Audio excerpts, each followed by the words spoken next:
Hey, how's it going? This is Ricardo, and in this video, I'll show you how to remove the display hinges on a Dell Inspiron 7570. If you're looking for parts for this laptop, go to our website and use this coupon for a 5% off discount.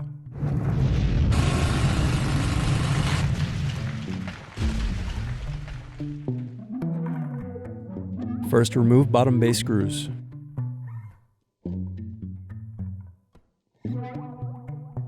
Then use fingers to pry apart and remove bottom base. Now unscrew and disconnect battery. Then unscrew and remove wireless bracket.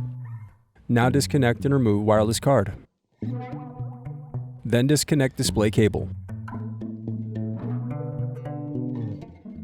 Now unscrew and remove display assembly.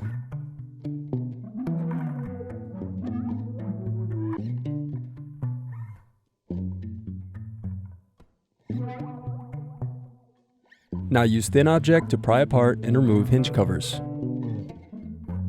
Now use fingers to pry apart and remove display bezel.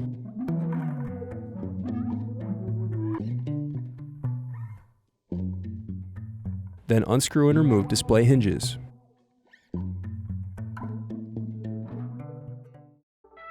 Thanks for watching. Don't forget to like and subscribe if you enjoyed this video. And if you need more, check out this playlist to watch other tutorials for your laptop. You can also click here to find parts for your laptop at partspeople.com.